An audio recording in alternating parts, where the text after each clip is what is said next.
Wrong data and bad omens on the morning of January 3, 1987, 18-year-old Evan Calder stepped out of his half-buried shelter on the Wyoming high plains, expecting the usual roar of winter wind. But instead, the land was still, unnaturally still. Even in the coldest weeks, the plains never went quiet. Today, they felt held. Frost crackled under his boots as he scanned the horizon. A pale shimmer rolled low across the grass, warping the air like heat mirage in reverse. Evan didn't recognize it as the first warning of something the forecasts had completely missed. He just frowned, muttered, "Weird," tapped frost off the vent pipe, and climbed back underground. Miles east, at 6:12 a.m., a freight truck rattled along Highway 287 until its engine coughed twice and died in the center of the lonely road. The driver turned the key again. Nothing. Just a cold, hollow click. Dashboard normal. Battery strong. Plenty of fuel. No reason the truck should have stopped. He tried the radio. A wall of static answered. He adjusted the dial. More static. A faint voice flickered for half a second and cut out, like the signal had frozen mid-air. He looked up at the sky. It wasn't storm gray. It wasn't winter blue. It was flat, metallic, and disturbingly silent. He reached for his portable weather scanner, a device he'd trusted for years on the road. It blinked, searched, hesitated, then displayed a message he'd never seen once in his career. Data unavailable. Values out of range. The high plains could be cruel, unpredictable, even deadly, but they were never unreadable. Today, nothing made sense. He stepped out of the truck. Wind sliced across the land with a metallic taste that made him instinctively tense, as if the cold carried something more than winter in it. "This wasn't in the forecast," he whispered, then softer. "This wasn't in anything." He swept his eyes across the endless frozen grass. And then he saw it. Far to the west, a thin, wavering ribbon of smoke rose from the flats. Frail, trembling, barely holding shape in the icy dawn. It looked like something the wind should have shredded instantly, yet it clung stubbornly to the air. There were no ranches out there, no cabins, no winter roads, nothing but wind and dirt and old stories locals told when they didn't want to sleep. Then he remembered a conversation from a gas station 2 weeks earlier. A kid, 18. Name was Evan Calder. Bought a worthless patch of frozen land and started digging downward like he was hiding from the sky. People had laughed. "He's clueless. He'll be gone by Christmas. He's digging his own grave out there." Now, staring at that lonely wisp of smoke rising exactly from Evan's direction, the driver didn't feel like laughing. His weather scanner flickered again with a new message. Temp drop accelerating. Seek shelter. Shelter? Out here?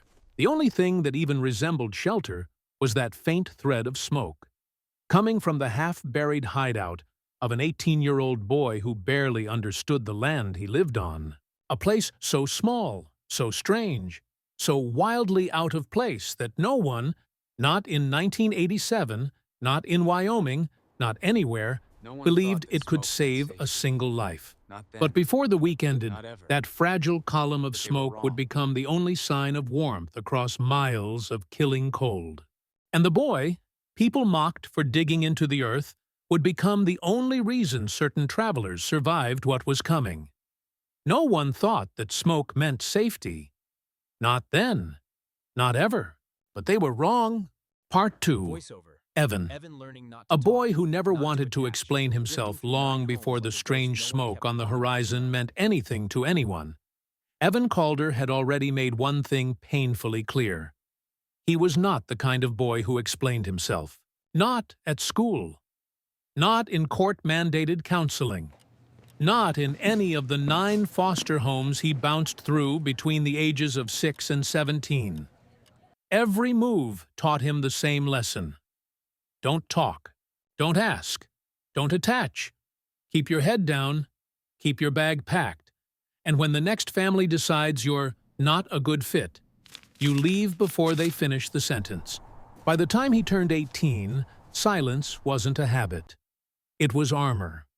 So when the state handed him a final envelope, a check barely big enough to buy a rusted truck and a patch of forgotten land, Evan didn't feel grateful. He felt released. He looked at a map of central Wyoming and found a piece of ground no one wanted. 40 acres of wind-scarred dirt, sagebrush, and silence. No winter road. No running water. No neighbors for miles. A place that made normal people uncomfortable. To Evan, that was the point. When the county clerk asked him, "Why out there?" Evan shrugged and said the only honest thing he could think of. Fewer people to explain myself to. That was the closest thing he'd had to a dream. He signed the papers without looking up, loaded everything he owned into the back of a truck held together by stubbornness and hope, and drove until the pavement ended and the rattling engine sounded nervous. The locals noticed him almost immediately. In towns like Lander, Riverton, and Shoshone, strangers were entertainment, and a skinny, quiet teenager buying freeze-dried food, used tools, and enough nails to build a small fort, that was prime entertainment. They watched him from doorways and gas pumps. He won't last a week. Winter'll chew him up. Kid doesn't even know what he doesn't know. At the hardware store, someone joked loud enough for him to hear, "He's not homesteading. He's digging his own grave." Evan didn't respond. He just paid with crumpled bills, loaded boards into his truck, and left before anyone could offer advice he had no intention of listening to. The truth was embarrassingly simple. Evan wasn't building some grand frontier dream. He wasn't chasing independence or proving himself to anyone. He just wanted somewhere the world would leave him alone. And for a little while, it worked. He found his land exactly as advertised. Empty, wind-battered, and overlooked by everyone who knew better. The soil was dry, the water table deep, and winter roads disappeared whenever the first real snow hit. It was the kind of place an older, wiser man would avoid. Evan wasn't older or wiser. He was 18, stubborn, restless, and tired of being told what to do by people who didn't stay long enough to mean anything. So he chose the place no one else wanted and decided to make it his.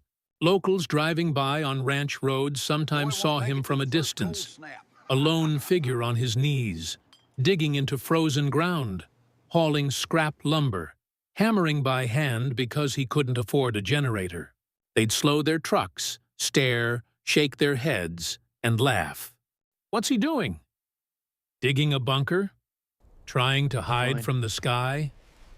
Some placed bets at the diner, Thanksgiving, Christmas, New Year's, on which cold snap would be the one that sent him running back to town. No one disliked Evan. Most didn't even know him. He was just amusing. Something to talk about. A scrawny kid playing survivalist on land older men feared. Yet every rumor, every bet, every mocking smile passed around the county had one thing in common. They all thought he'd leave. And honestly, a part of Evan thought so too. But he stayed. Not because he understood the land or respected the climate. He didn't. He stayed because staying was the only thing he'd never been allowed to choose before. And as he dug deeper into the earth, building a life he barely understood, the high plains quietly began preparing the test that would decide whether he deserved any of it. A test no one in Wyoming saw coming. A test even the weather stations couldn't read. A test that was already rolling toward him with the cold of another century hidden inside it. Part 3, building downward. Right work, wrong reasons. When Evan Calder first stepped onto his land in January of 1987, he didn't see what seasoned ranchers saw. The frost line that ate foundations, the winds that bent steel gates, the ground that froze 6 feet deep and cracked anything built above it. All Evan saw was space. A blank, silent nowhere that didn't demand his name, his past, or his reasons. He parked his truck beside a cluster of sagebrush and stared at the frozen earth. "This'll do," he said to no one. And then he started digging. Not a foundation, not a cellar, not a cabin footprint like any reasonable builder would have sketched. Evan dug straight down. He'd read half a library book about earth-sheltered design, thought the idea of the ground keeping heat in sounded smart, and never bothered to read the section titled Structural Considerations in Extreme Climates. He didn't know how much weight frozen soil held. He didn't know how water pooled underground in winter. He didn't know how easily a shallow trench could collapse. But he knew how to work. And more importantly, he knew how to be alone. He swung the shovel until his hands blistered. When the soil turned to stone, he used a pick. When the pick bounced off ice, he built a fire in the pit, warmed the earth, and kept digging. It wasn't technique. It wasn't knowledge. It was stubbornness, plain and simple. The only skill Foster Homes had ever given him. The first person to notice him was a rancher named Jonas Hargree. He slowed his truck, rolled down the window, and stared at the teenager chest deep in a hole. "You buildin' a basement?" he called. "No," Evan said without looking up. "A storm shelter?" "No." "A grave?" "No." "Well," the rancher muttered, driving off. "Good luck with whatever the hell that is." Word spread. By the end of the week, people drove miles out of their way just to watch the grave-digging kid hacking at frozen ground. He didn't wave. He didn't smile. He didn't explain. He just kept working, like the world above didn't concern him.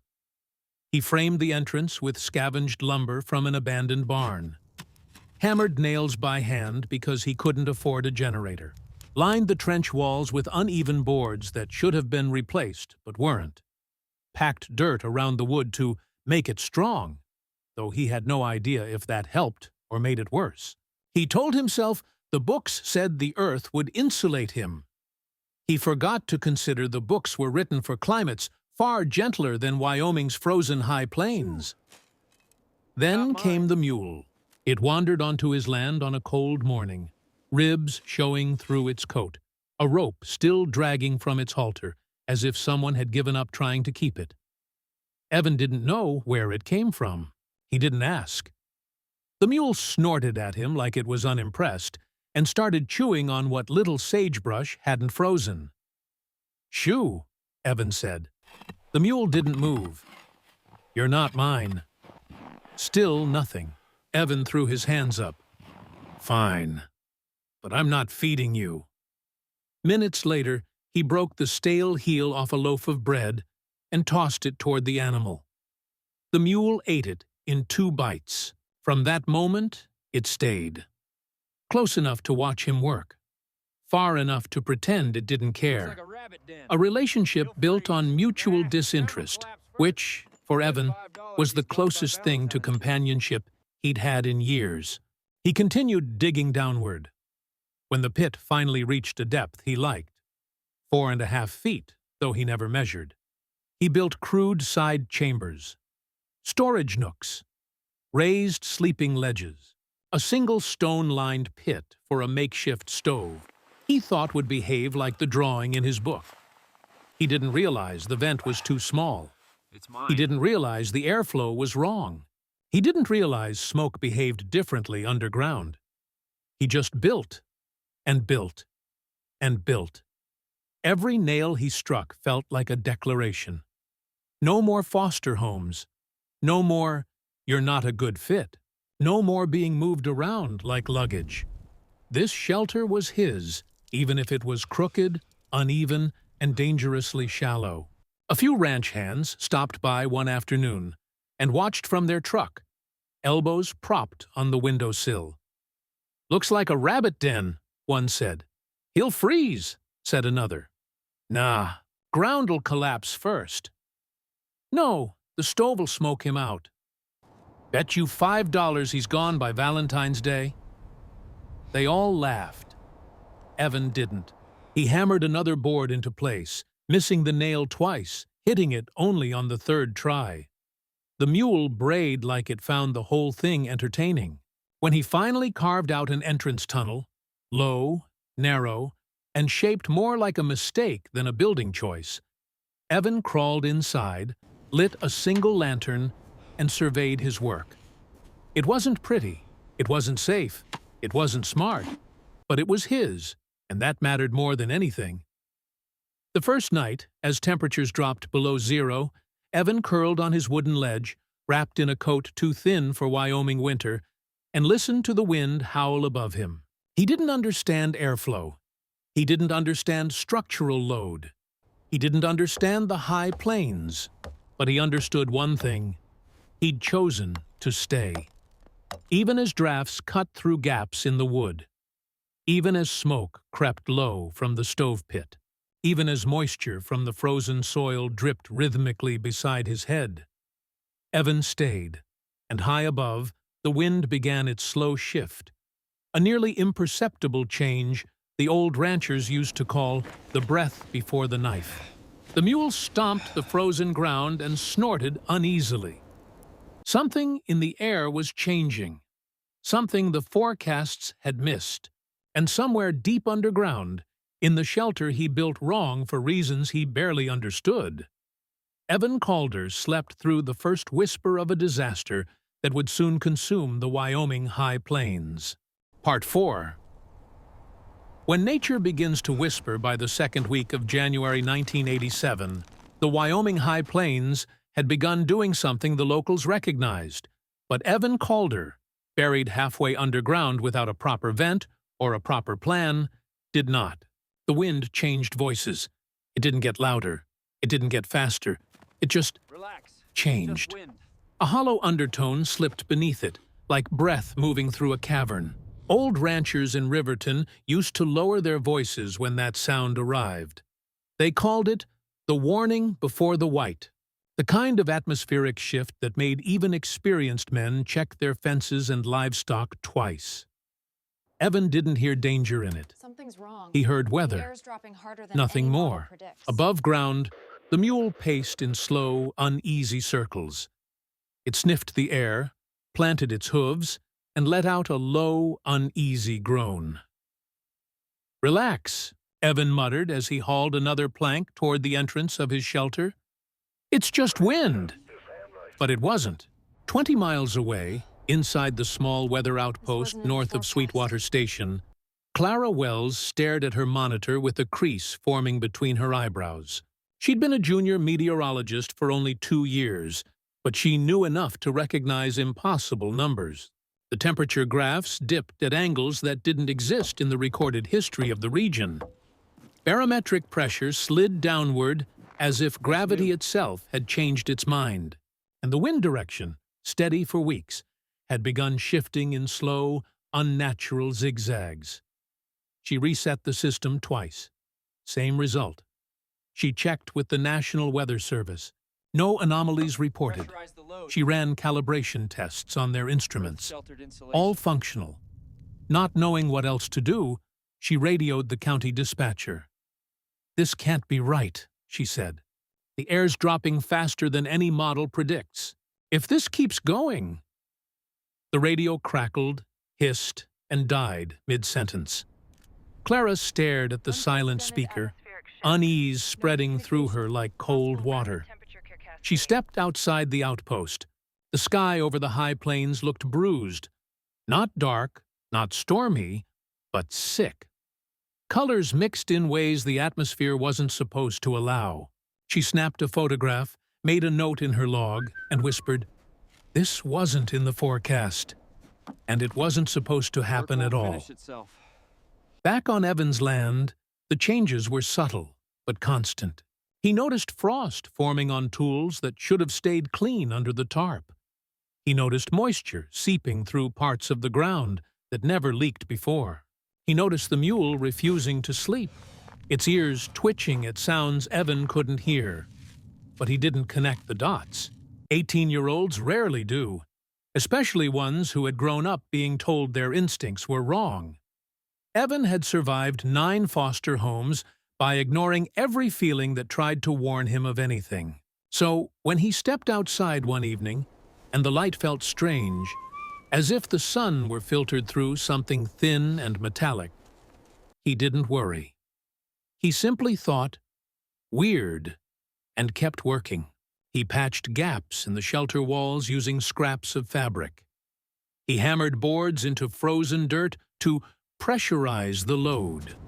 Not knowing the phrase meant nothing, he lined the stove pit with river stones, unaware that moisture deep in the stones could crack them under heat. He was building a home the way a kid imitates adults, repeating shapes without understanding structure. But nature understood structure, and it recognized weaknesses.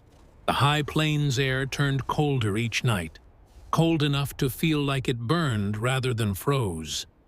Birds vanished. Coyotes stopped howling. The wind shifted from hollow moan to thin whistle, like a blade dragged across bone. Evan didn't hear the warning behind it, but the mule did. One dawn, the mule brayed sharply at the sky, stamping the ground so hard Evan bolted upright inside the shelter. "What's wrong with you?" he muttered, crawling out. Then he saw it. A thin haze, clearer than fog, but heavier than air, hovered just above the horizon. A shimmering curtain moving in slow, unnatural ripples. Weird. He shaded his eyes. It didn't look like weather. It didn't look like anything he'd learned in science class. Before he could process it, the mule let out a low, mournful sound and backed away, as if from something old and dangerous. Evan swallowed. The plains around him felt different. Charged. Listening. Somewhere far east, Clara Wells snapped another photograph, the third anomaly that week, and whispered into her dead radio, "Something's coming." And out in the frozen emptiness, in the half-dug shelter of a boy who barely understood the land beneath his feet, the Wyoming high plains continued to shift, quietly, relentlessly, toward a cold that no model had ever predicted, a cold that had already chosen where it would strike first, right where Evan Calder lived. Part 5. Freeze Lock. When the ground turns against him by January 14, 1987, the Wyoming high plains finally revealed what all the strange numbers had been hinting at. Not a blizzard, not a cold front. Something older, deeper, quieter. Freeze lock. It didn't announce itself with snow or wind. It arrived the way a predator approaches, slowly at first, then all at once. The first sign was under Evan Calder's boots. He stepped outside at dawn and heard a crack, sharp, brittle, unnatural, like bone snapping under ice. Except it wasn't ice. It was the earth. The topsoil, which had been merely frozen before, had transformed overnight into a rigid, slate-hard layer that stretched across the plains like armor. The ground no longer crunched. It rang, a thin metallic note vibrating beneath his feet. Evan crouched and touched the surface. It felt wrong, too smooth, too cold, too solid. A thin sheet of ice had formed beneath the soil, bonding everything together. Ranchers called it freeze lock when the ground froze so fast and so deep that even a steel plow would bounce off it. Evan's shovel made the truth undeniable. He swung it down. Clang. The blade ricocheted out of his hands. He stared at the dent left in the metal. "What?" he whispered. He tried again. Harder. Clang. The shovel bounced like he'd struck rock. He didn't know the science. He didn't need to. This freeze lock meant one thing. If anything went wrong underground, he could not dig himself out. The mule sensed the danger immediately. It pawed the ground, let out a distressed bray, and refused to go near the shelter's entrance. Its breath came out in frantic bursts. Its ears were pinned flat. "Calm down," Evan said. But the mule wasn't panicking. It was warning. Evan ignored it. He crawled back down the narrow entry tunnel he'd carved, too narrow for anything but a thin teenager to squeeze through, and started a fire in the stone-lined pit. Smoke drifted upward into the vent he'd built, sluggish and reluctant, as if the air outside had thickened. He didn't see the problem yet. He lit the fire anyway. Inside, the temperature rose. Outside, the planes dropped. Fast. Faster than any record in the county's history. Miles away, Clara Wells watched the temperature graph plunge like a stone. 20 degrees. 10, 5, 0. -10. -20. -28. She stared at the screen, throat dry. No, no, that's impossible. That's not how cold works. That's not how anything works. She grabbed the radio. Nothing. Static. Outside her outpost, frost crawled up the windows like living veins. The cold air was sinking. Heavy, unnatural, pushing itself along the ground instead of falling from the sky. A cold that flowed like water. Back on Evan's land, the freeze lock deepened. Moisture inside the soil turned to ice. Ice expanded. The ground shifted. Wood groaned. The shelter walls creaked under a pressure Evan hadn't designed for, because he hadn't designed for anything. Then came the smoke. At first, a little, just a faint haze drifting downward instead of upward. Evan frowned. Vent must be clogged. He tapped it. Nothing. He shoved a stick up the vent. It went in 6 inches and jammed. Frozen condensation had sealed the vent. Freeze lock had reached the air pipe. Smoke thickened. It gathered low near the floor. It clung to his clothes, his throat, his eyes. Evan coughed. No airflow. No oxygen exchange. No escape upward. The mule outside brayed in panic, kicking the frozen ground so hard the sound echoed through the buried boards. "Relax!" Evan shouted through the vent. His voice came out thin and muffled, swallowed by the earth. He tried widening the vent. He scraped the ice with a knife. The ice didn't budge. Freeze lock was stronger. Smoke inched higher. His eyes burned. Breathing hurt. He stumbled to the entrance tunnel, the only way out, but the cold had begun freezing moisture in the boards. The wood swelled. The tunnel narrowed. The exit itself was shrinking. He pushed. The wood didn't move. He shoved harder. Still nothing. Panic finally flickered in his chest. A feeling he hadn't allowed himself to feel in years. In foster homes, panic got you punished. Out here, panic could get you killed. But for the first time, Evan realized something terrible. It wasn't the weather that would kill him. It was his mistakes, his too small vent, his too narrow exit, his too shallow shelter, his refusal to listen, to ask, to learn. Smoke thickened. His lungs clawed for oxygen. His vision blurred. Above him, the mule stomped and brayed desperately, as if trying to break the earth itself. Below, Evan dug his fingers into the frozen dirt of the entrance tunnel and pulled, not because he knew how to save himself, but because instinct screamed at him to move. Nothing moved. And that was the moment the Wyoming high plains finally revealed its cruelty. The ground didn't have to collapse. The wind didn't have to roar.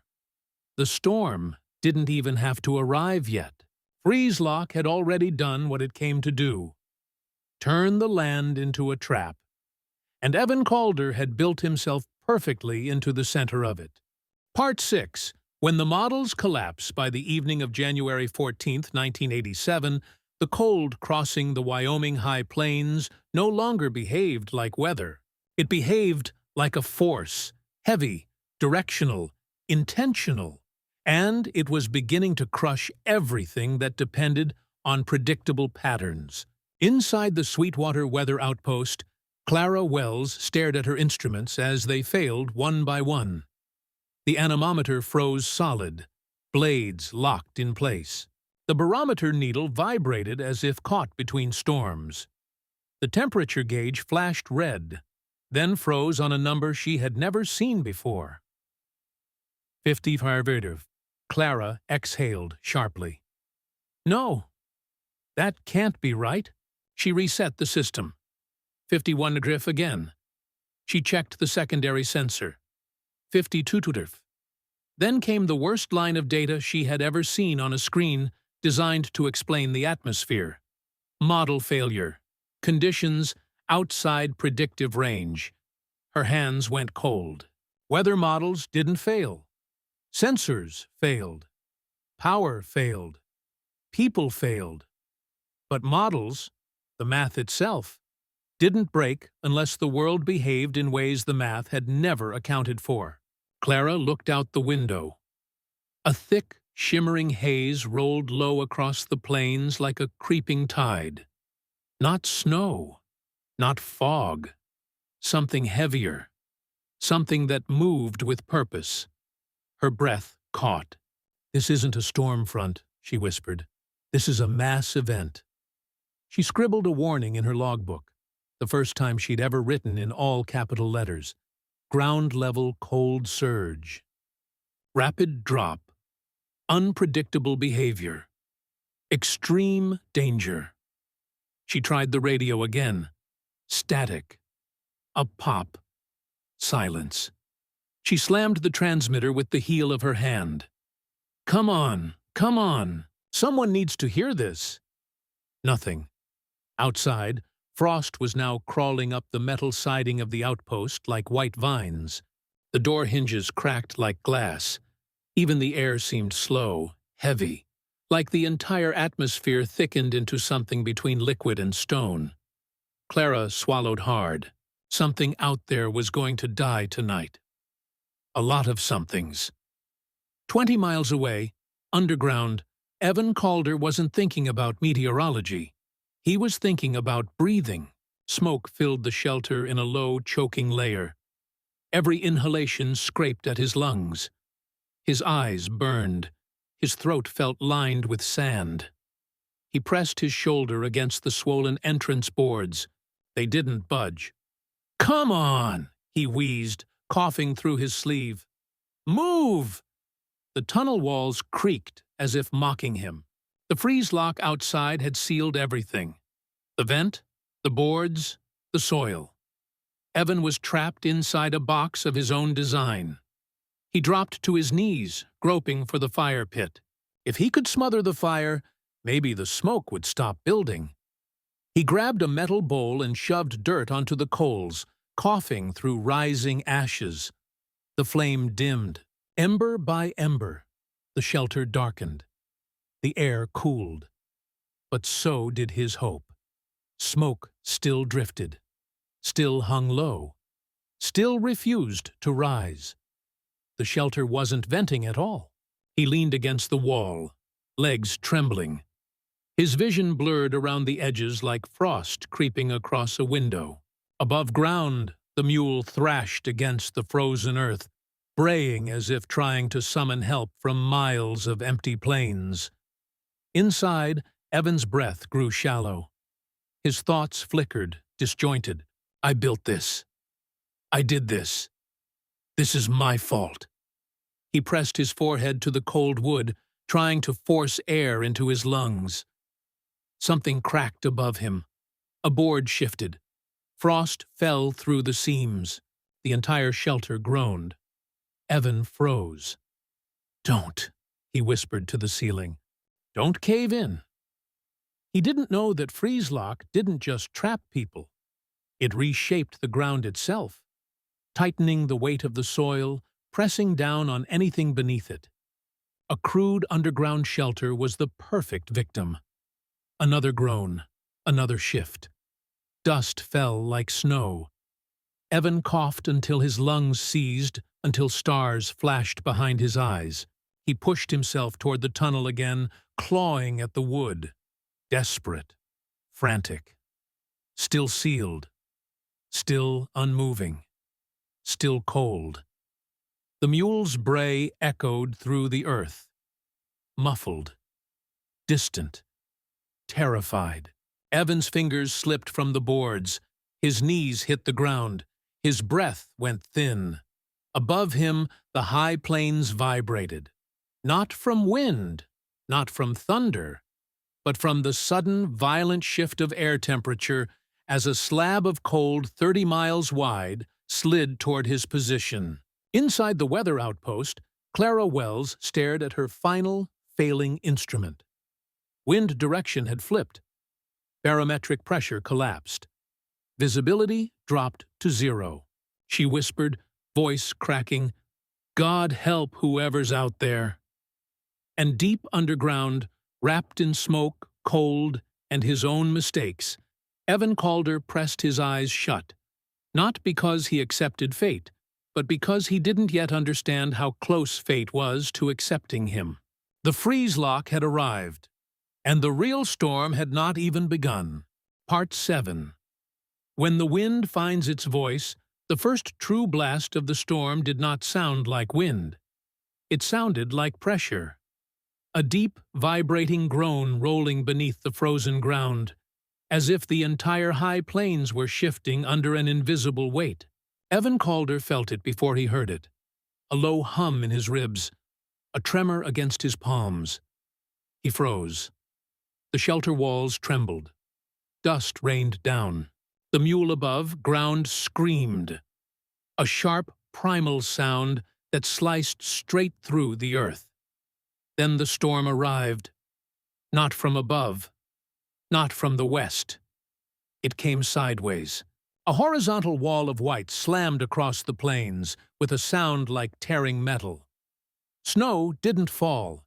It launched, driven by winds that bent the air into impossible angles. The temperature plummeted past anything recorded, far below the point where breath freezes solid. Inside her weather outpost, Clara Wells watched the instruments convulse. The wind indicators spun until the bearing shattered.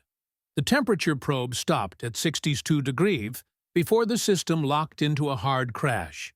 The safety glass on the outside window cracked in a branching web. "This isn't a storm," Clara whispered, backing away. "This is atmospheric collapse." She grabbed a binder of emergency codes and began writing a warning she didn't know who would read. Ground-level supercooling. No vertical lift. Horizontal shear. Immediate lethal conditions. Her radio hissed uselessly. She tried again. "County Dispatch, this is Wells Station. Do you copy? We have a ground surge event. Repeat, this is a blast of static cut her off. Then, for the first time that night, she heard something worse than silence. A knocking sound from outside the outpost walls. Except nothing human could survive outside now. 20 miles away, in the half-buried shelter built from bad guesses and stubbornness, Evan felt the storm as a physical force. The entrance tunnel groaned. Boards shifted. Frosty air blasted through microcracks in the walls. Smoke, pushed low by the pressure change, swirled into a suffocating blanket. Evan coughed violently, grabbing the wall for support. "Come on," he rasped. "Stay together. Please." It was the first time he had said please to anything in years. A sharp crack split the air above him. the unmistakable sound of a supporting board giving way under pressure from shifting frozen ground. The walls flexed inward by a finger's width. To an engineer, it would have been nothing. To a boy buried underground, it sounded like the beginning of burial. Evan crawled to the entrance, clawing at the swollen boards.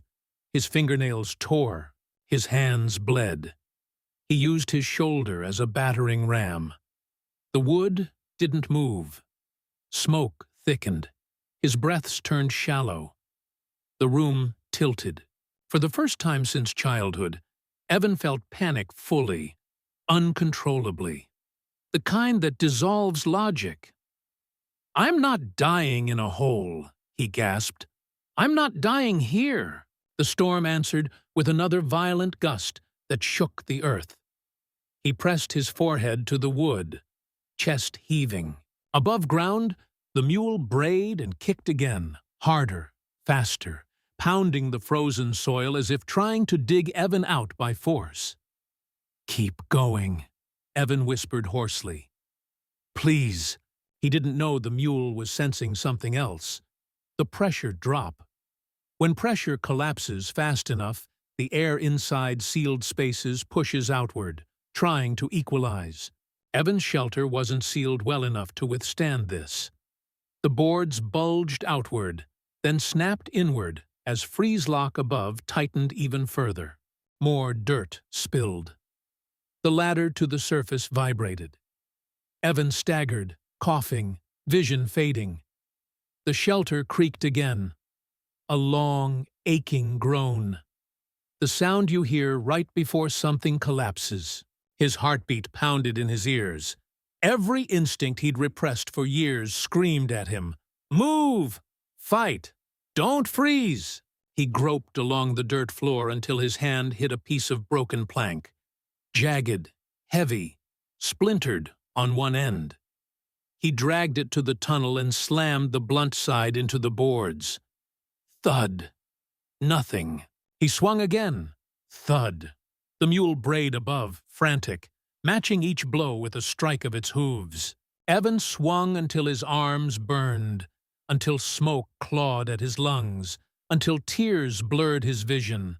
Not emotional tears, but the involuntary burn of suffocation. Still, the tunnel stayed shut. Not built wrong now. Built trapped. A third crack sounded above. Louder. Sharper. Evan froze. A plank overhead bowed downward by half an inch. Snow sifted between the fibers. The roof was starting to give. "No! No!" he choked, gripping the plank like a lifeline. If the tunnel didn't open, the smoke would kill him first. If the smoke didn't, the collapse would. He swung again, scream tearing from his throat. Above him, for a single blessed moment, the board shifted a fraction. Not enough, but something. Then everything stopped. The mule outside went silent. The wind paused. The ground held its breath. A false calm. The eye of a storm that had no eye at all. Evan gasped, dizzy, half-conscious. Then the world detonated. A sound like a cannon blast tore across the plains. A pressure wave traveling close to ground level. It hit Evan's shelter like a hammer. The entrance collapsed inward, boards splintering. Dirt poured through gaps like thick sand. Evan fell backward with a hoarse cry. Clara Wells saw the same event on her instruments. A spike so violent, the surviving sensors printed a jagged line before dying. Her voice cracked. "Someone out there just lost everything." But Evan hadn't lost everything. Not yet. As he struggled to rise, head spinning, smoke pressing low, cold dragging through the seams of his shelter, he saw something he should not have seen. A thin ribbon of air, fresh, sharp, freezing, slipping through a crack near the collapsed tunnel. A gap. A flaw. A chance. barely wide enough for breath, barely enough to keep a person alive. Barely. Evan lunged toward it, and above, the storm roared back to life. Part 8. A crack, a stranger, and the death of the models. The thin ribbon of air leaking through the collapsed tunnel was not salvation. It was a timer. Evan Calder pressed his face against the crack, dragging in sharp, freezing breaths. Each inhale burned like inhaling needles. Each exhale came out ragged, thick with smoke, but it kept him conscious. Just barely. Above him, the storm howled so fiercely that the frozen soil vibrated like a drum. Snow and ice scraped across the plains in a horizontal fury. Anything caught above ground would have been shredded. Anything underground was being crushed. Evan tore at the crack with numb fingers. The wood was swollen. The soil was stone hard. Smoke pressed against his back like a living weight. His breath fogged the tiny opening, frosting it shut for a moment before the pressure forced it clear again. "Not dying here," he coughed. "Not like this." He groped blindly until his hand hit the broken plank he'd been using. He forced the splintered end into the crack. Creak. The wood shifted, barely, but enough to send a thin trickle of dirt sliding down. He slammed it again, and again, and again. The mule outside, half mad with fear, struck the frozen ground in frantic rhythm, hooves pounding like a heartbeat above him. Every blow from Evan, every strike from the mule, every groan from the storm. Together, they sounded like a war. 20 miles away, inside the Sweetwater Weather Outpost, Clara Wells watched the last surviving model, a backup system from the 1970s, fail in front of her eyes. It didn't crash. It didn't freeze. It simply stopped predicting. All its lines flattened. All variables collapsed. The future values turned to zeros. Clara stared, horrified. "This cold surge," she whispered. "It's outside model physics." She pulled open a dusty binder labeled Rare Atmospheric Anomalies. Most weather techs had never read it. Tonight, she needed it. She flipped through until her hand froze on a page describing a phenomenon so uncommon that climatologists treated it like myth. Cold trench formation. Ground-level thermal collapse. Horizontal temperature shear. Her eyes widened. A cold trench wasn't just a cold front. It was a channel of dense, supercooled air, flowing like a river, sinking into valleys, filling basins, and suffocating anything beneath it. It didn't rise. It didn't swirl into storm clouds. It moved like water across the ground, drowning everything with freezing air. "Oh, God," Clara whispered. "Someone out there is directly in its path." She marked the trench direction on a map. The flow pointed straight toward Evan Calder's land. She grabbed a coat, gloves, a flare gun, anything she could carry, and burst out the door. A blast of wind nearly knocked her down. The cold hit like a physical punch, forcing her to gasp. Her eyelashes froze together within seconds. She staggered toward her truck. The door handle was frozen shut.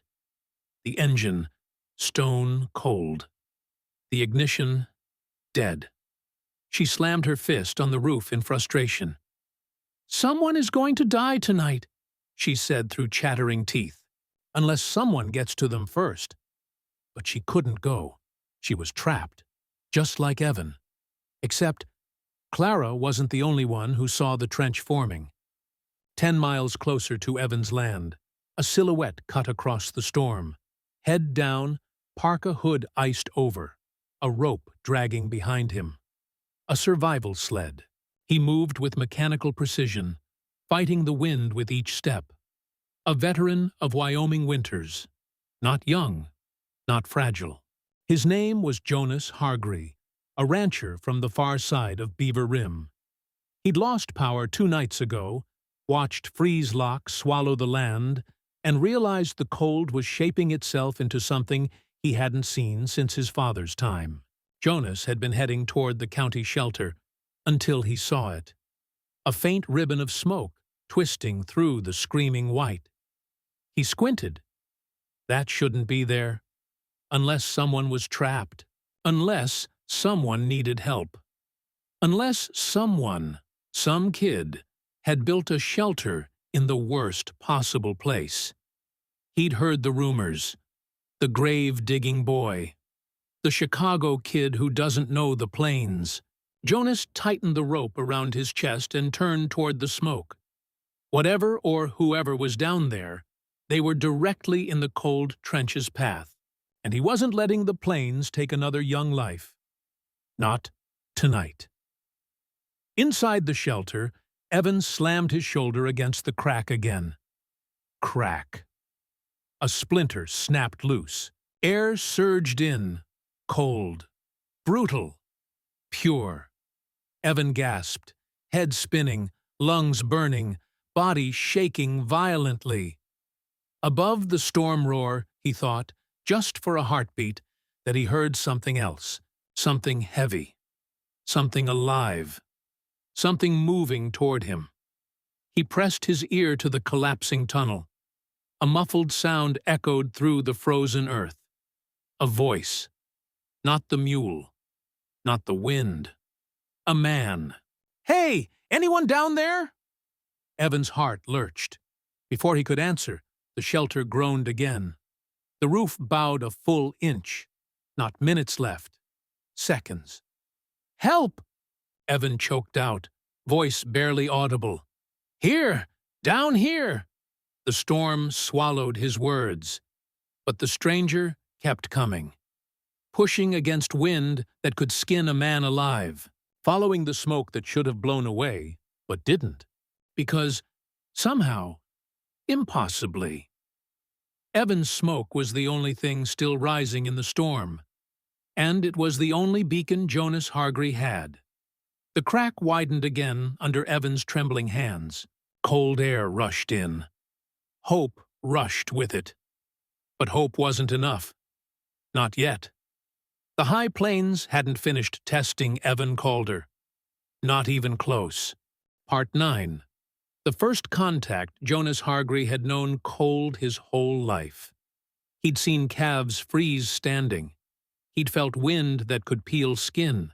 He'd watched January storms erase entire fence lines overnight. But he had never felt anything like this. The cold trench slammed into him like a moving wall, dense, low, and deadly, rolling across the plains like a river of liquid ice. Every exhale turned to frost instantly. Every inhale stung like breathing broken glass. Still, he pressed forward. One step, then another, then another. The survival sled skidded behind him, nearly torn from his grip, as the wind whipped sideways in sharp, chopping gusts. "There's someone out here," he muttered into the storm. "Hold on, kid." But the storm didn't want anyone found. It screamed against him, pushing back with a will of its own. Underground, Evan Calder's world was shrinking to the size of the air he could reach. The crack gave him just enough oxygen to stay conscious. But the smoke wouldn't leave. It swirled in thick gray coils, heavy and suffocating. His head buzzed, his chest tightened, his arms shook uncontrollably. He pressed both hands against the collapsing tunnel. The wood flexed inward. Soil rained down. A low, deep groan rippled through the shelter. The roof was descending like the lid of a coffin. "Not yet," Evan wheezed, coughing until his ribs burned. "Not yet." He shoved a shoulder against the boards. They held. Barely. His vision swam. His thoughts scattered. He heard the mule bray somewhere above, panicked, frantic, desperate. It sounded like an animal that knew the earth was about to swallow someone whole. Then, a muffled thump. Evan froze. Another thump. Closer. Another. Heavier. Not wind. Not the mule. A man. "Hey!" A shout boomed through the frozen soil. "Anyone down there?" He tried answering. Smoke clogged his throat. Another crack split across the shelter ceiling. A shower of dirt rained onto his back. Evan flinched, choking. He slammed his fist into the wall. "Down! Here!" The words dissolved into coughs. But the storm carried sound in strange ways. Above, Jonas knelt beside the collapsing entry point. Barely a hump of snow and frozen dirt now. The storm trench had swallowed everything but a faint wisp of smoke, escaping through microfractures in the frozen soil. "This has to be it," Jonas said, dropping to his knees. He kicked aside snow, brushing away layers of frost-covered dirt, searching for anything that felt like structure. His boot struck wood. Jonas's pulse kicked.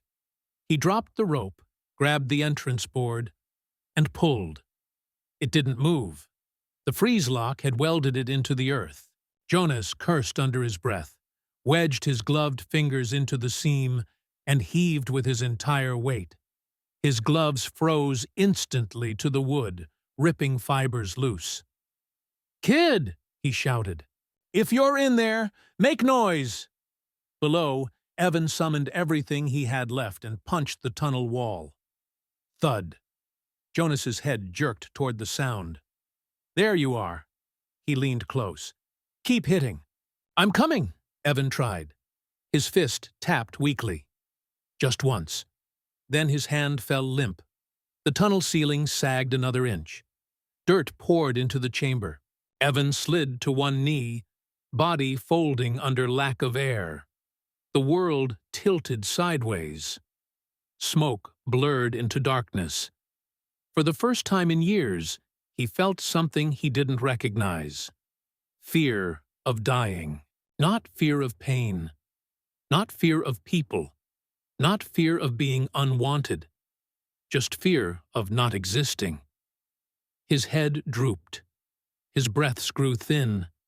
His fingers twitched once. Weak. Barely human. Above, the wind screamed. Jonas grabbed the emergency pry bar from his sled, jammed it under the frozen board, and pushed until his arms shook violently. The wood gave a millimeter. He shoved harder. Another millimeter. The storm blasted against him, trying to knock him flat. Inside the shelter, the crack widened just enough to push a burst of icy air into Evan's face. His lungs seized, then sucked in reflexively. His eyes snapped open. A single moment of clarity cut through the haze. Someone is here. Someone's trying.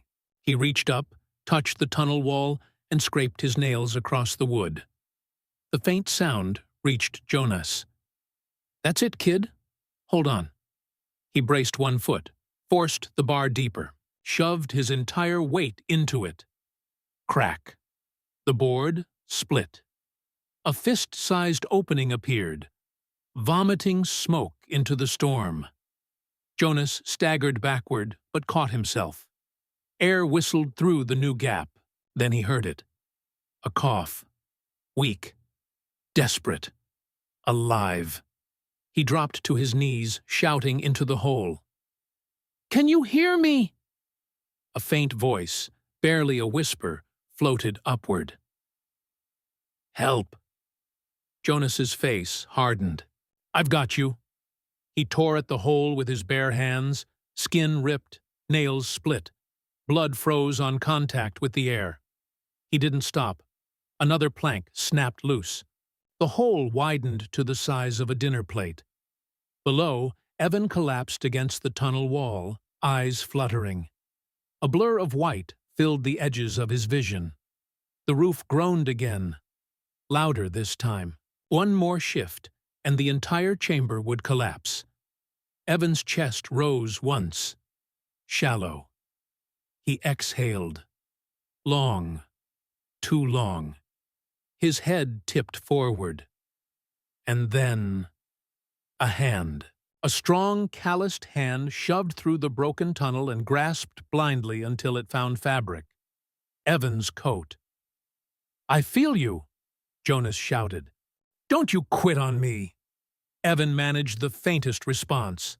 A half nod, a twitch, then nothing.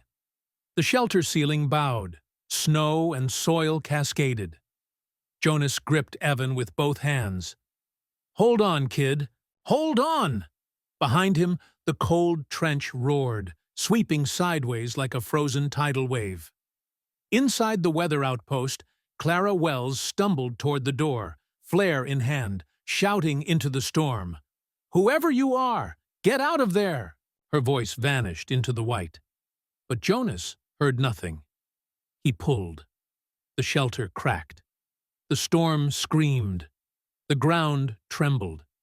And Evan Calder's body slid 1 inch upward, toward life. Part 10. Collapse. Contact.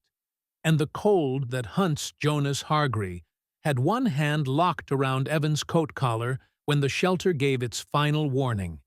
A deep, sickening thoom that moved through the frozen soil like the heartbeat of something enormous beneath the earth. He didn't need to be an engineer to know what it meant.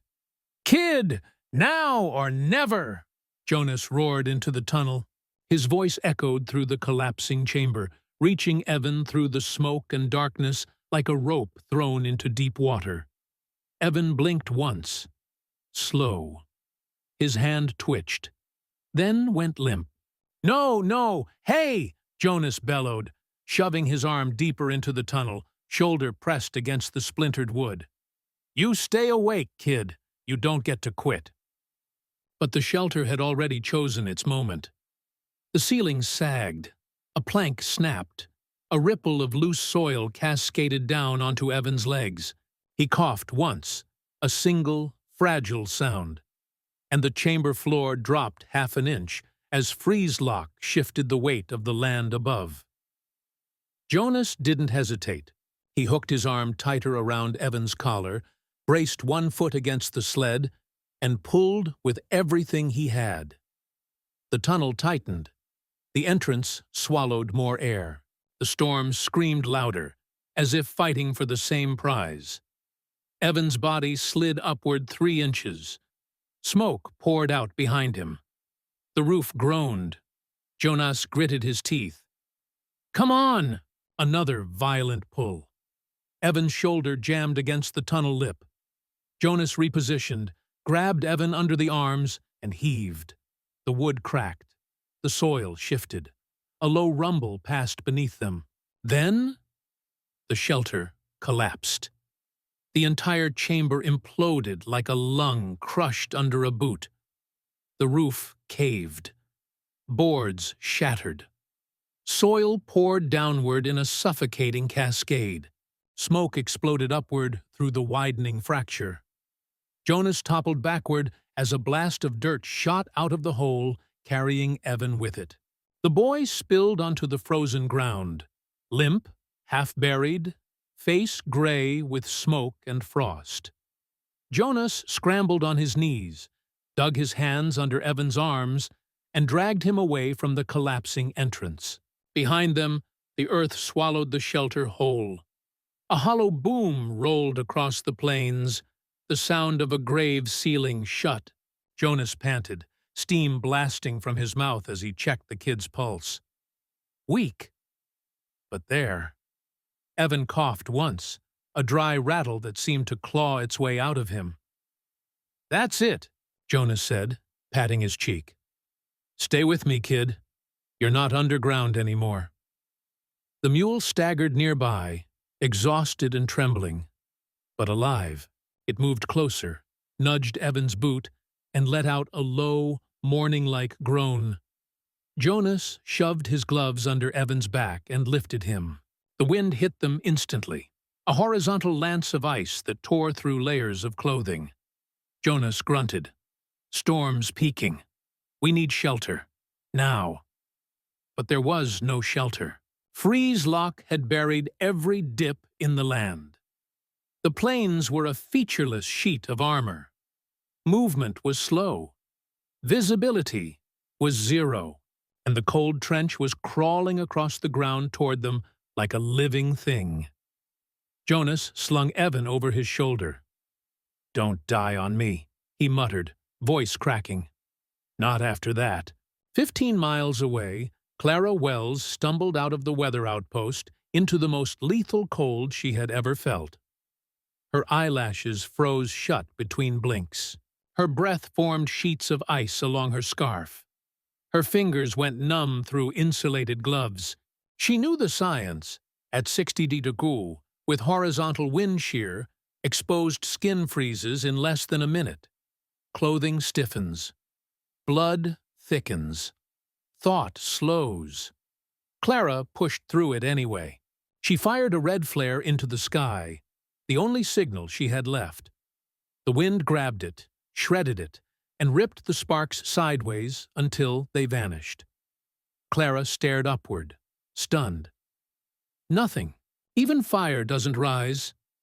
This wasn't a blizzard, wasn't a front. It was air dying, thermals collapsing, heat stripped from the ground, a trench of cold behaving like liquid nitrogen. Her breath shook. If someone's out there, they won't survive 5 minutes in this. She thought of the rumor, the teenager, the underground shelter, the smoke on the plains. "Please," she whispered to the dark, "let someone reach him." She took one step forward. Her knee buckled. She caught herself, kept moving. One step, then another. Her inner voice whispered a truth she didn't want. "I won't reach anyone in time." But she kept going anyway. Back on the plains, Jonas leaned into the wind like a man climbing through broken glass. He wrapped his coat around Evan's chest, cradled the boy's head against his shoulder. Each breath froze against his beard. He scanned the storm. The world was a wall of white. Then something burst through it, a faint glow, red, distant, a flare. Someone else was out here. Jonas set his jaw. "Hold on, kid. We've got a chance." He angled his body toward the faint, flickering red. But the cold trench moved faster. The wind sharpened. The ground hummed beneath his boots. He tightened his grip on Evan and pushed forward, step by agonizing step. Behind them, the earth shook again. The storm wasn't finished. Not by a long shot. And the cold, whatever this cold was, felt like it had noticed them. Part 11. The collision in the white Jonas Hargree stumbled through the storm with Evan's weight sagging over his shoulder. Every step a battle against wind that cut sideways like a steel blade. Frost crept up his eyelashes, welding them together. His beard stiffened. His breath froze against his scarf in rigid plaits. He had hauled livestock through blizzards before. He had pulled neighbors out of car wrecks in whiteouts. He had once carried his brother 3 miles after a ranch accident. None of that prepared him for this. This wasn't wind, wasn't weather, wasn't nature. This cold hunted. It moved across the ground like a living river, flowing around obstacles, filling low places, dragging breath from the lungs of anything alive. "Stay with me, kid," Jonas panted, shifting Evan's weight higher. "If I go down, you go down, and I'm not letting that happen." Evan's head lolled sideways, eyes half shut, lips pale and cracked. His breath came in thin wisps that froze before leaving his mouth. Jonas pressed a glove to the boy's cheek. Still warm. Barely. He kept walking. Somewhere ahead, through the white wall, he saw it again. The faint red flicker of a flare. Weak. Fading. But real. A shape moved beneath it. A figure. Jonas blinked through frozen lashes. "Hey!" he shouted, voice torn apart by wind. "Hey, over here!" The figure didn't respond at first. It staggered, bracing itself against the cold trench. Then it turned slowly. Someone wrapped in a heavy coat, scarf frozen stiff, goggles rimmed with ice. A woman. She lifted a hand, unsteady, almost falling as she waved. Jonas felt a surge of something he hadn't felt since the storm began. Hope. He pushed forward. Boots crunching on soil turned to iron by freeze lock. The woman approached in jerking movements, as if every step risked snapping her in half from cold. When they finally came within 10 feet of each other, the wind eased just long enough for her face to be visible behind cracked goggles. Jonas narrowed his eyes. "Clara Wells?" She pushed her goggles up, revealing wide, frost-ringed eyes. "You know me?" Jonas nodded. "County Weather Tech. Built like someone who makes smarter choices than walking into this." Clara coughed out a weak laugh, breath freezing mid-air. "I saw the trench, saw the smoke.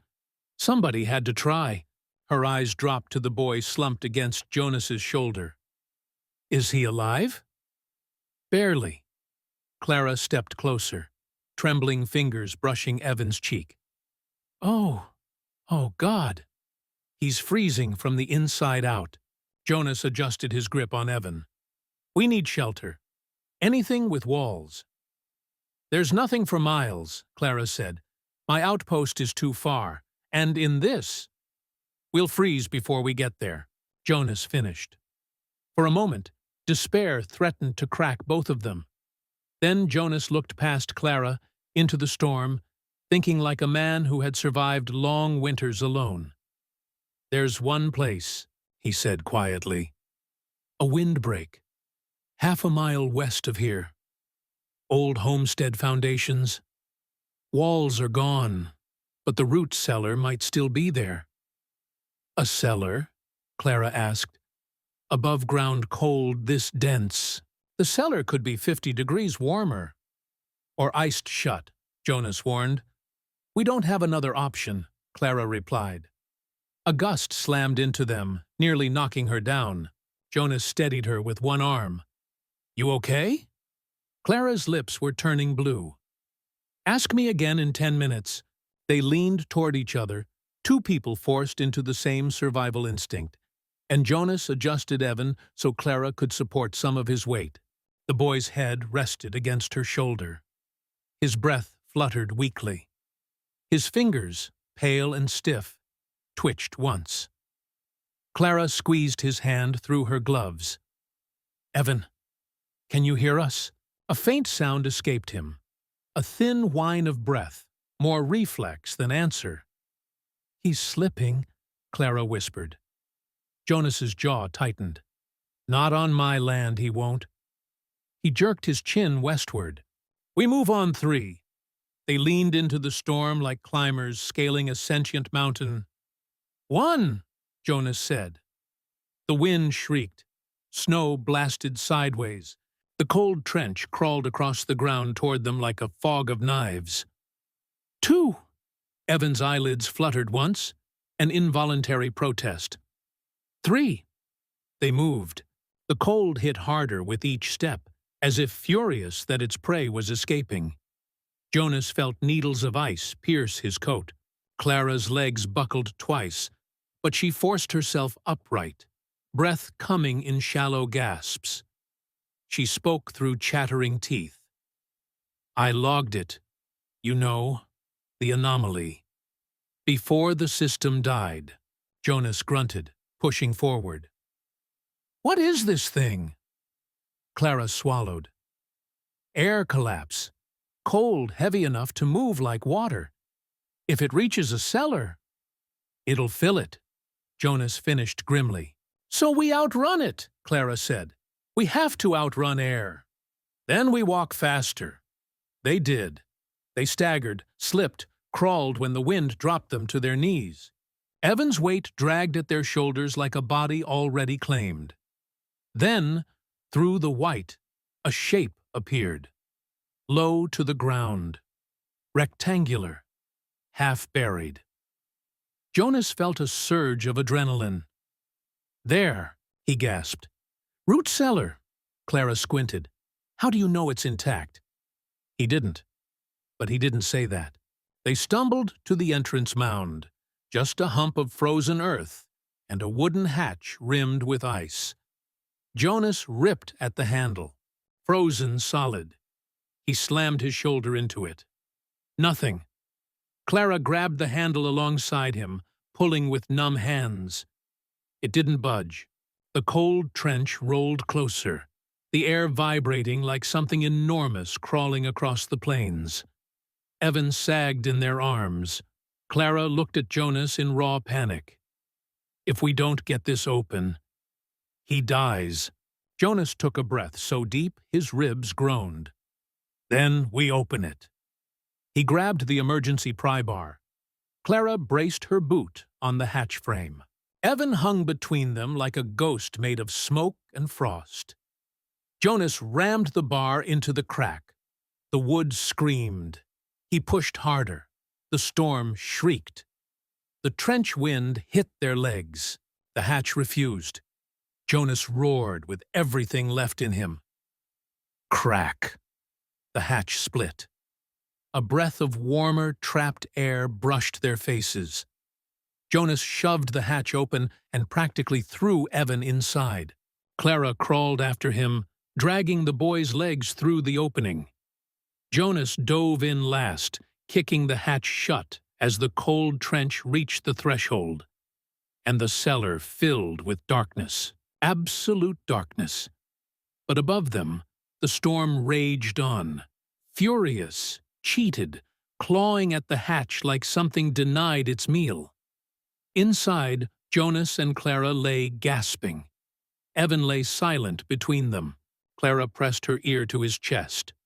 For 2 terrifying seconds, nothing. Then, a faint, stubborn beat.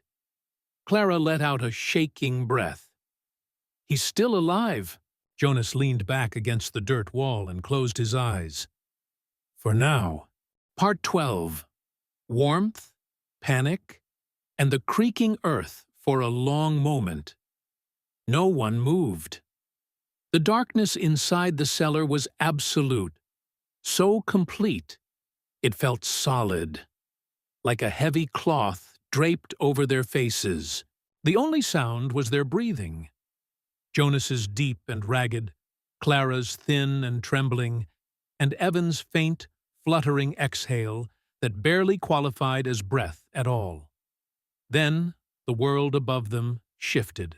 A deep groan moved through the ceiling of earth and timber, followed by a cascade of frost dust that filtered down through the gaps between boards. Jonas lifted his head instantly. "Freeze lock settling," he whispered. "Storms pushing down on the hatch." Clara ran her hand along the wood above them. The surface was already cold enough to sting through her gloves. "How long can this thing hold?" she asked. Jonas didn't answer right away. He didn't need to. The silence was the answer. He turned toward Evan, whose limp form lay across their coats. The boy hadn't stirred since they dragged him inside. His face was so pale it seemed to glow faintly in the darkness. Clara pressed 2 fingers to his neck again. A pulse, sluggish, a thread pulled thin. "We need to get his temperature up," she said. "Now!" Jonas leaned close, squinting though he couldn't see. "The rule's simple. Warm, slow. If you heat him too quick, he'll crash." Clara nodded, already unzipping her own coat. "We use shared warmth." Jonas hesitated. "You'll freeze." "So will he," Clara shot back. "I'm not losing him after we made it this far." Jonas let out a breath that sounded almost like a laugh. "Reckless. I like that." They both opened their coats and pulled Evan between them, chest to chest, arms wrapped around his torso like 2 anchors holding a drifting body. Evan's cold seeped into them instantly. Clara sucked in a sharp breath, teeth clacking. "He's ice." "That's why we're here," Jonas murmured. The three of them pressed together, sharing whatever heat their shivering bodies could generate. For minutes, nothing changed. Then, Evan twitched. Clara stiffened. "Jonas! He's moving!" A low groan escaped Evan's throat, a fragile sound that rattled like broken glass. "Easy, kid," Jonas said softly. "You're safe for now." But Evan didn't hear safety. He heard darkness, crushing weight, the sound of soil falling, the memory of the underground chamber collapsing around him. His eyes snapped open, pitch black. His breath seized. His heart spiked, and panic detonated in his chest. "No! No! No!" he gasped, and suddenly he was thrashing, fists flying blindly, legs kicking, fighting the invisible walls he believed were burying him alive. Clara grabbed his shoulders. "Evan, stop! It's okay!" He didn't hear her. Jonas wrapped both arms around the boy from behind, pinning him. Evan clawed at the air, at Jonas's coat, gasping like a drowning man.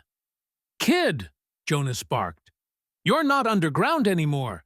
You're in a cellar, not the shelter. You're safe." Evan twisted, slammed an elbow into Jonas's ribs. Jonas grunted, tightened his grip, pulled him close until the boy's head was tucked under his chin. "Breathe," Jonas growled. "I've got you. You hear me? I've got you." Evan fought another few seconds, kicking, gasping, trembling. Then the fight dissolved. He collapsed against Jonas's chest, shaking violently, every breath a sob he tried to swallow. Clara placed a hand gently on the back of his neck.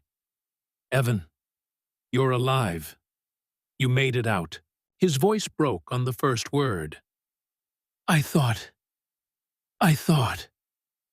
"I know," Clara whispered, "but you're not alone now." Evan shuddered once, then went still. The cellar groaned again, this time louder, deeper. A splintering sound cracked across the ceiling. Jonas's head snapped upward. "That was the ridge beam." Clara's breath hitched. "If that goes—" Jonas didn't let her finish. "We don't get a second chance." They fell silent, listening as the storm raged above them, slamming against the hatch, shaking the earth. Evan's voice came out small, hoarse. Where are we?" "In a root cellar," Jonas said. "Old homestead. Probably hasn't been opened in 30 years. Evan swallowed hard. "Can it hold?" Jonas said nothing. Clara squeezed Evan's hand. "It's warmer than outside. But we need a plan." Evan's breath shook. I can't go back out there." Clara didn't argue. "None of us can. Not until the trench passes." "But the cellar won't hold long," Jonas added grimly. "Freeze locks pressing down harder by the minute." Evan lowered his face. "I shouldn't have dug that shelter. I shouldn't have—" Jonas cut him off. "Kid, regrets are for later. Right now, we think." The ground trembled again. Frost rained from above. Clara pressed her ear to the wood. "It's not just weight. The cold is tightening the structure. The boards are shrinking." Jonas nodded slowly. "That means—" "We get crushed," Evan whispered. A moment of silence hung heavy, broken only by their breaths. Then Jonas spoke, voice steady as steel. "There's one chance." Clara turned toward him. "What?" Jonas pointed upward, though none of them could see. "The hatch. If the storm shifts even a little, just a few degrees, we might pry it open from the inside." "But the trench," Clara protested. "Will kill us if we stay," Jonas said.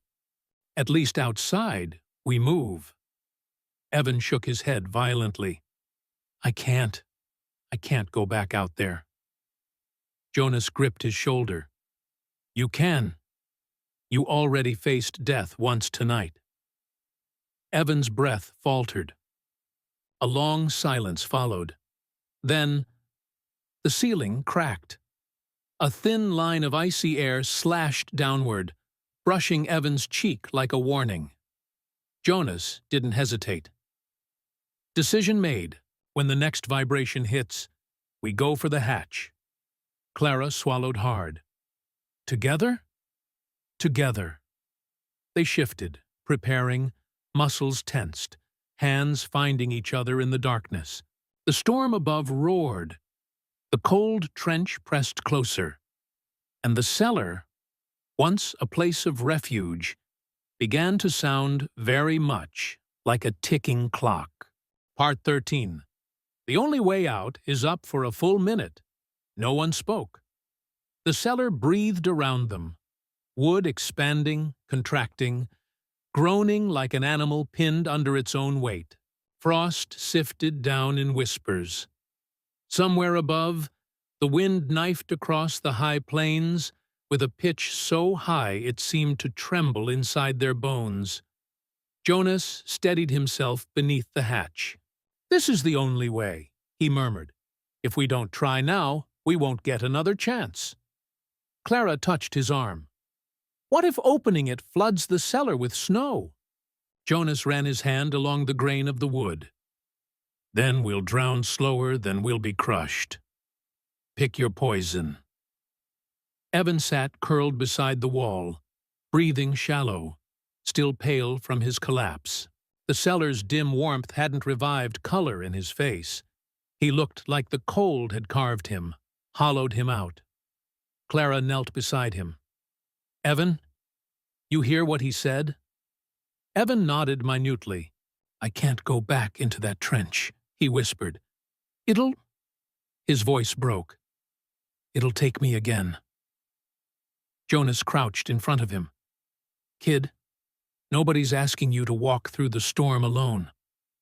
Evan hugged his arms around his ribs. "But I'll slow you down." Jonas smirked. "That's fine. I'm old. Clara's stubborn. Between the two of us, slowing down's what we're best at." Clara leaned close, voice gentler. "You dug a shelter underground by yourself. You stayed when you should have run. You can climb a ladder with us. That's all we need right now."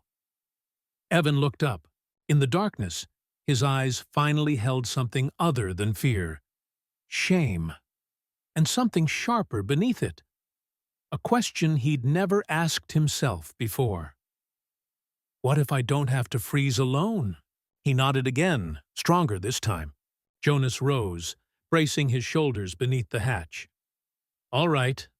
When the wind dips, we push." "How do we know when that is?" Clara asked. "You can feel it," Jonas replied.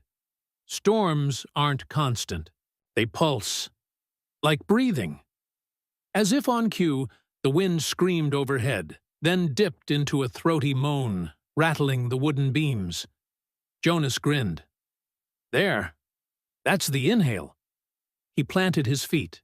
"Next exhale, we go." They waited. The cellar seemed to shrink with the silence. Evan pressed his palm to the dirt wall beside him. It was colder now, moisture freezing against his skin. A warning. A countdown. Then, whoomp, a pressure wave slammed above them, then withdrew, dragging the air with it. Jonas shouted, "Now!" He braced his hands against the hatch and shoved upward. The hatch groaned, bowed, but held. Clara added her hands beside his, boots sliding in the loose dirt. "Push!" The hatch shifted a fraction of an inch. Snow dust spilled through the crack like a living thing. Jonas gritted his teeth. "It's moving! Again!" They heaved upward in unison. The boards shrieked. Then, abruptly, crack. Not the hatch. A beam. The entire cellar trembled. "Jonas, stop! The support's failing!" Clara cried. "If we stop, we die here!" Jonas roared back. The crack widened overhead. Evan stared as a thin fracture spidered across the ceiling, dust falling in cold curtains. And something changed inside him. He wasn't thinking about the trench anymore. He wasn't thinking about fear or failure or the town laughing at him. He was seeing two people fighting for his life. People who should have left him in the storm, but didn't. Before he could question it, he scrambled to his feet. "I'm coming!" Jonas blinked down at him, but only for a heartbeat. Then he nodded. "All right, kid. On 3. Evan pressed both hands to the hatch. His fingers stung from the cold, but he didn't pull back. Jonas called out the count. 1! The wind above shifted, a massive exhale gathering strength. 2! The ceiling creaked again, louder this time, like ribs cracking under weight. 3! They all pushed. The hatch screamed, then ripped upward another inch. Snow poured through in a bright, icy surge that slapped their faces. "Again!" Jonas bellowed. They shoved with everything left in their bodies. The hatch finally broke free, slamming open into the blinding storm above. Wind burst into the cellar, freezing their breath mid-air. But it was open. Jonas grabbed Evan first, lifting him by the collar. "Move!" Clara climbed behind them. The storm howled, reaching into the cellar like claws. And behind them, the beam gave one final catastrophic crack. Jonas shoved Evan upward. "Go!" Behind them, the cellar roof began to collapse, and the high plains swallowed the sound. Part 14. The last tools. The last minutes the storm struck them the instant they emerged. Not with snow, but with weight. Air so cold it felt thick, pressing against their lungs, freezing nose hairs, slicing exposed skin like shards of glass. The frozen trench had swallowed half the hatch, leaving only a narrow opening that Jonas had ripped through sheer force and desperation. Jonas hauled Evan out first. Evan's boots slipped on the polished crust of snow, and he staggered, half blinded by the white wall roaring across the plains. Then Clara's hands appeared behind him, gloved fingers reaching, shoving, pulling herself up as the cellar groaned beneath her. Jonas was last. He pushed himself free, just as the final support beam inside the cellar snapped with a violent boom muted by the wind. Snow collapsed inward, swallowing the chamber they'd just escaped. For a moment, the three of them crouched on the surface, hunched, heads down, gripping each other's coats to stay together against the storm. "Jonas!" Clara shouted, her voice shredded by the wind. "Which way?" Jonas pointed. Evan squinted through the chaos and saw absolutely nothing. Just white. Nothing but white. Wind, snow, darkness, and fragments of ice. Jonas grabbed Evan's coat, forcing his face close. "Listen!" Jonas barked. "Don't look for shapes. Look for breaks. The wind carves lanes. Eyes are useless, but your ears can track the low points." Evan nodded weakly, but his body betrayed him. His cold-numbed legs buckled. He fell hard to his knees. Clara grabbed him, lifting him under the arms. "We need shelter. Somewhere. Anywhere." Jonas scanned the storm, not with sight, but with instinct honed from too many winters. "There's a depression to the east, an old fence line. Wine piles over it. It'll block enough to keep us upright." He motioned sharply. "Move!" They stumbled forward, half crawling, half sliding. Every gust felt like an elbow trying to knock Evan off the earth. Twice he nearly toppled, and twice Clara grabbed him, her coat snapping like sails trying to rip off her body. Evan coughed violently. The storm stole the air from his lungs before he could draw the next breath. His vision flickered. Then Jonas shoved something into his hand. It was metal. Cold. Heavy. A broken shovel. The handle snapped in half, the blade dented. "This is yours," Jonas yelled. "You hold this. You stay awake." Evan's numb fingers wrapped around the jagged wood. The tool felt like an anchor, like proof he was still in the world. Clara leaned close to him. "Don't let go. If you drop it, we lose you." He nodded, knuckles whitening even through his gloves. The wind shifted, a terrible seismic shift, like the whole sky inhaling. Jonas snapped his head up. "Down!"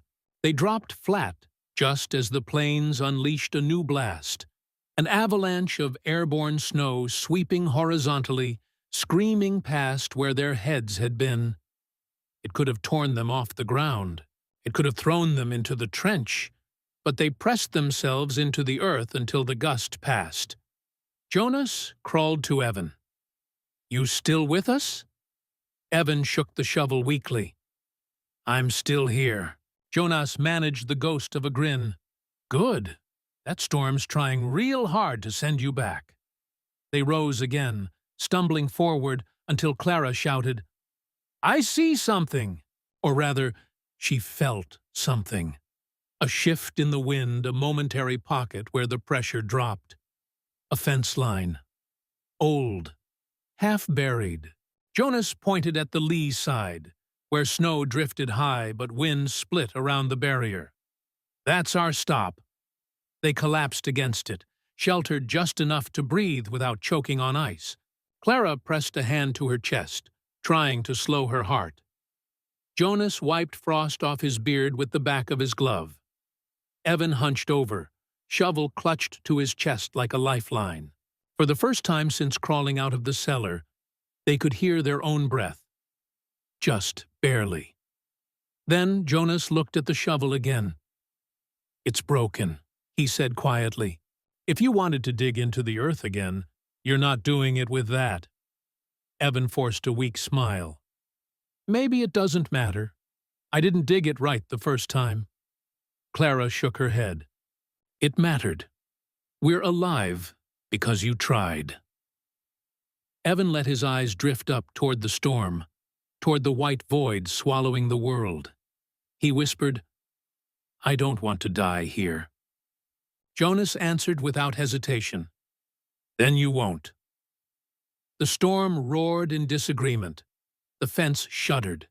Snow pressed higher against their legs, and Jonas, staring into the shifting white hell, said, "When this blast settles, we head for the outcropping.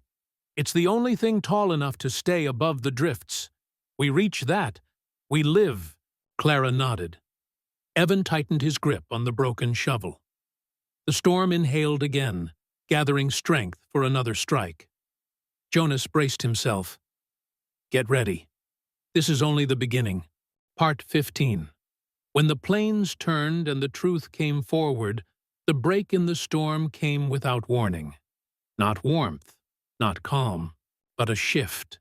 Subtle, eerie, like the sky taking a breath and forgetting to exhale. Jonas felt it first.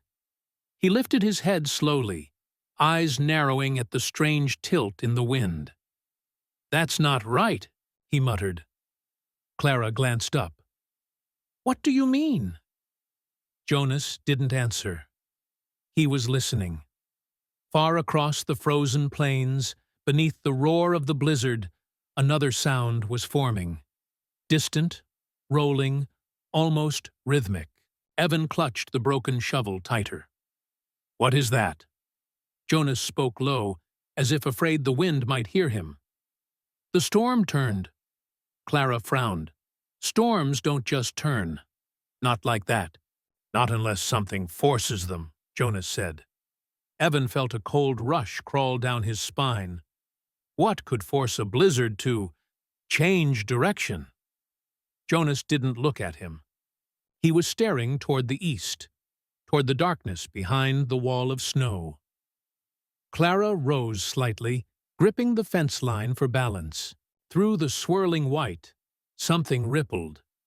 A wave in the snow cover a pulse like the earth itself, shivering. Evan swallowed. "What was that?" Jonas finally answered. "That wasn't wind." All three froze. Another hollow thoom rolled beneath their feet, deep, subterranean, like a pressure wave passing through the ground. Clara's eyes widened. "Jonas, that's geologic?" Jonas nodded grimly. Evan stared blankly at them. "Geologic? Like an earthquake?" "Not quite," Clara whispered. "More like frost heave on a scale we haven't seen." Jonas corrected her quietly. "No, bigger." The wind shifted again, too fast, too sharp, like someone flipping a switch in the sky. The gust slammed Evan sideways, nearly ripping the shovel from his hands. Jonas grabbed him by the collar. "Kid, listen to me. Whatever's happening out here isn't normal. You didn't misread the storm. The storm misread itself." Evan blinked. "What does that even mean?" "Models don't predict structural instability in the permafrost," Clara said hurriedly. "This wasn't just a blizzard. It was a pressure collapse." Evan shook his head. I dug my shelter in the wrong place. I triggered something. I know I did. It's my fault." Jonas cut him off sharply. "Enough. This isn't on you." "You don't know that." Evan pressed, voice quivering. "I dug deep. Too deep. I saw the ice layers shift. I felt the ground move. And then—" He pointed weakly toward the endless white. "That happened?" Jonas grabbed his shoulders. "Kid, the high plains have been waiting for a crack like this for 20 years. You just happened to be the one standing on it." Evan opened his mouth, then shut it, because something in Jonas's tone felt final, decisive, certain. The ground trembled again, longer this time, rolling like a slow wave under the frozen crust. Snow along the fence line broke into fractures, splitting in jagged lines like shattered glass. Clara inhaled sharply. "Oh no." Jonas turned toward her. "What?" But Clara wasn't looking at him. She was looking past him. At the western horizon. At a shape emerging through the white. No. Not a shape. A gap. A dark fissure tearing across the plains, slowly widening like a mouth. Evan's voice cracked. "Is that the trench?" Clara shook her head. "That's new." Jonas steadied himself. "That settles it. We move. Now." Evan exhaled shakily. "Move where, Jonas? Everything's breaking. Literally." Jonas pointed toward a distant silhouette, a jagged outcropping barely visible through the chaos, rising above the storm like a crooked tooth. "That's the only thing on this plain that won't collapse. If we reach it, we get above the trench line. Storm can't bury us there." Clara hesitated. "That's a long march in this wind." Jonas nodded grimly. "I know." He turned to Evan. "Kid, you said the ground shifted under your shelter, right?" Evan nodded. Jonas leaned closer. "Then you already survived the worst moment. Everything after is just follow-through." Evan looked down at the broken shovel in his hands, a useless tool, a symbol of everything he'd done wrong, and somehow the only thing grounding him. He gripped it tighter. "Okay," he whispered, "let's move." The storm inhaled again, the biggest breath yet, as if preparing to erase everything in its path. Jonas pulled Evan forward. "Stay behind me. Don't stop. And whatever happens, don't look back." The plains rumbled, the fissure widened, and the three of them stepped into a world that was coming apart beneath their feet. Part 16. Stone, wind, and a boy who wouldn't run the outcropping loomed ahead like a dark blade rising from the snow, jagged narrow and barely visible between pulses of white. It was the only fixed thing left on the high plains. Everything else was moving, breaking, shifting. The ground trembled again beneath their boots, a deep resonance that rattled Evan's teeth. Behind them, the fissure widened with a groan that sounded disturbingly alive. Jonas tightened his grip on Evan's coat. "Don't look back," he warned. But Evan did, just for a second, and what he saw nearly stole his breath.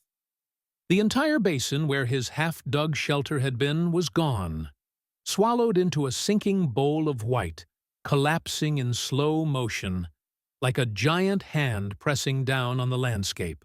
The trench wasn't a trench anymore. It was a wound. A wide, dark, bottomless wound in the earth.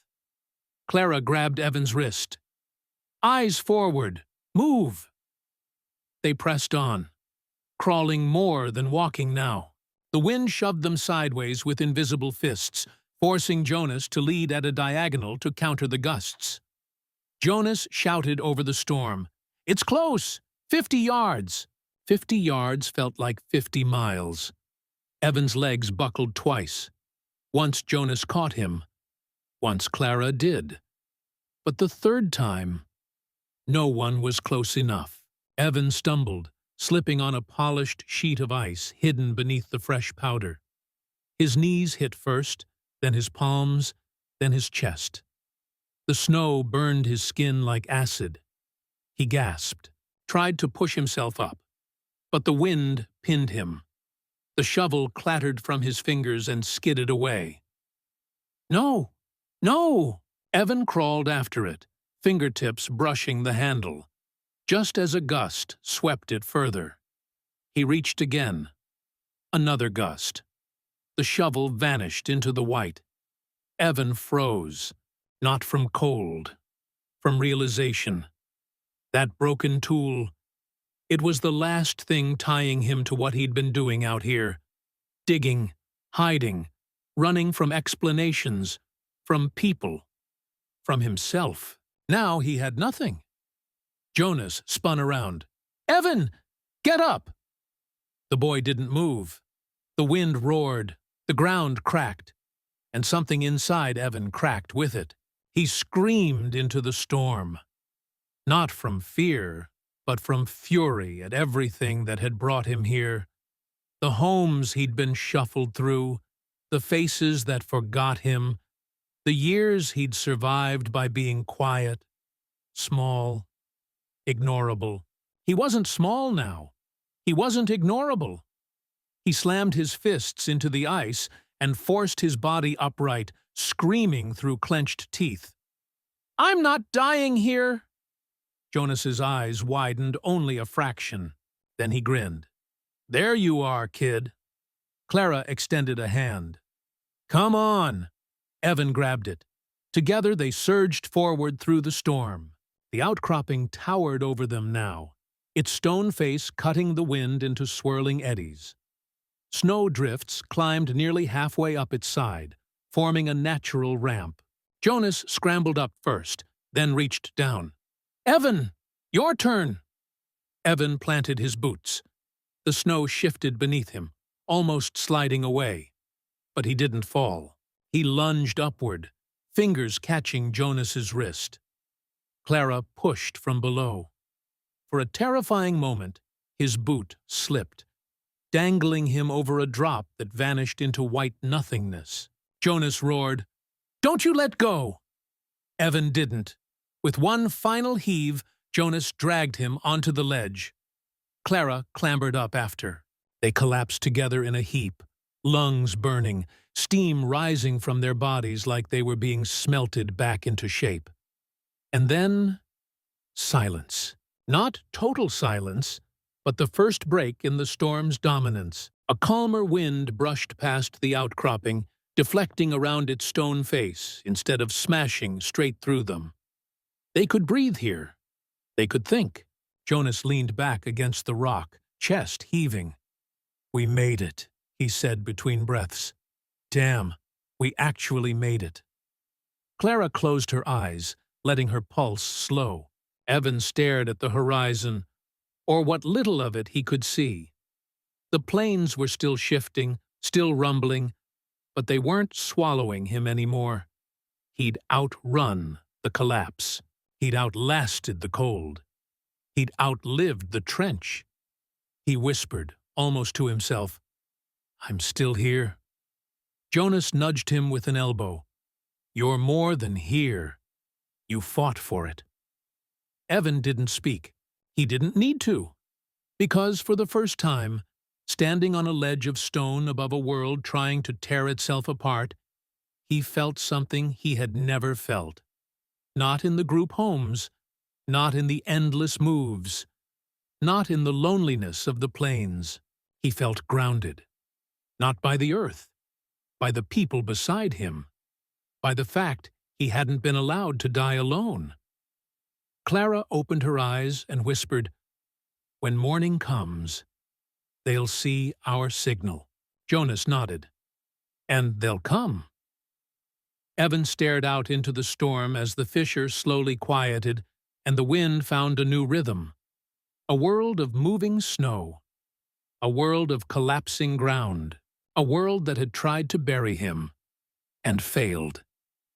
He didn't know what tomorrow looked like. He didn't know what the town would say. He didn't know anything. Except this. He wasn't running anymore.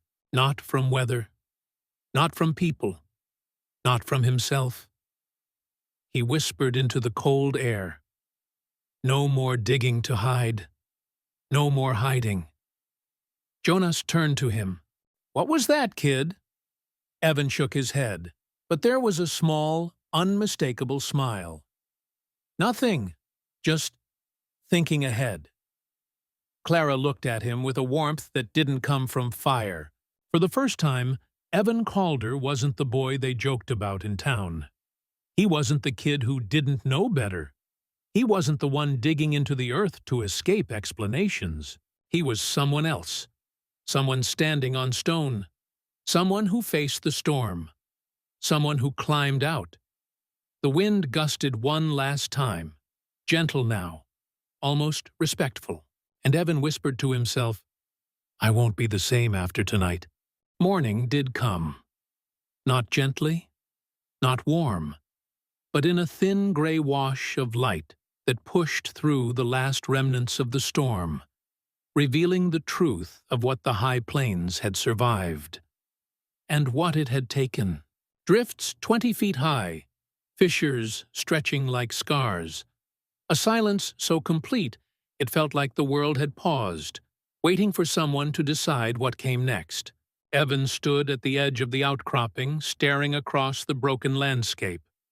The wind was quiet now, almost shy, as if embarrassed by what it had done. Jonas wrapped a blanket around the boy's shoulders. "You did all right," he said simply. Clara stepped beside them, her voice soft. "I don't think any of us walked out of last night the same." Evan didn't answer, because he finally understood something he hadn't known how to say. He hadn't come to the plains because he was brave. He hadn't dug a shelter because he was wise. He hadn't stayed through the storm because he was strong. He'd done all of it because he didn't know where else to go. Because running had been his default. Because silence had been his shield. But last night, running wasn't an option. Silence didn't help. And hiding nearly killed him. He survived because someone reached for him. Because someone pulled him up when he slipped. Because, for the first time in years, he wasn't alone. A faint sound broke the morning stillness. A far-off engine crawling over snow-packed ridges. Rescuers. Jonas exhaled. "Showtime," Clara smiled faintly. "They'll want to know what happened." Evan nodded. But for once, he wasn't afraid of explaining. He stepped forward, the broken plains stretching before him like a map of everything he'd been through. The sun, thin, pale, trembling, rose behind him, casting a faint shadow on the stone.